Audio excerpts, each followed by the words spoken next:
Overseas now, and the plane crash at the White House.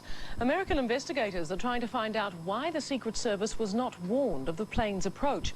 But they have discovered a few things about amateur pilot Eugene Corder, a truck driver of no fixed abode who wanted to be famous and ended up dead. The White House. The good news is President Clinton and his family are safe and sound there tonight. The better news is they were sleeping across Pennsylvania Avenue at Blair House early this morning when White House security was penetrated.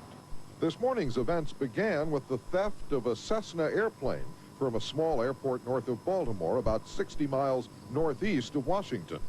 38-year-old Frank Corder stole the plane and headed south, flying low and slow, avoiding detection by the Washington area's military and civilian airport radar systems, and entering the aircraft exclusion zone that's supposed to seal off the heart of America's capital city.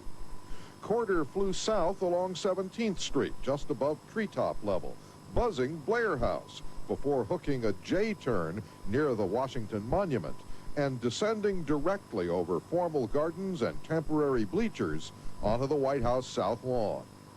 The Cessna came down 50 feet short of the White House, tearing up grass and shattering against a 160-year-old magnolia tree.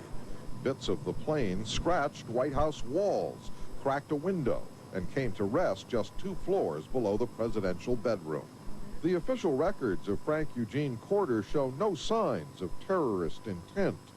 Corder had been in trouble with police for drunk driving, drug possession, and theft. He dropped out of Aberdeen High School after the 10th grade.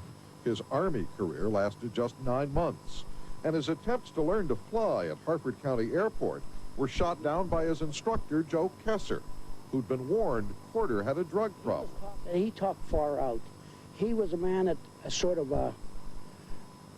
he had a champagne taste with a Coca-Cola wallet.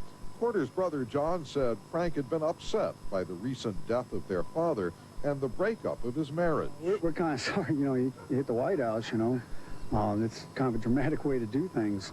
He was that type of guy, I guess. You know, he wanted to be on top.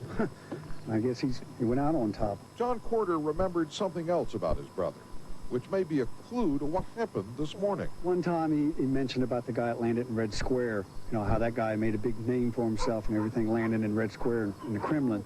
Matthias Rust, a troubled German teenager, penetrated the Kremlin's billion-ruble security system.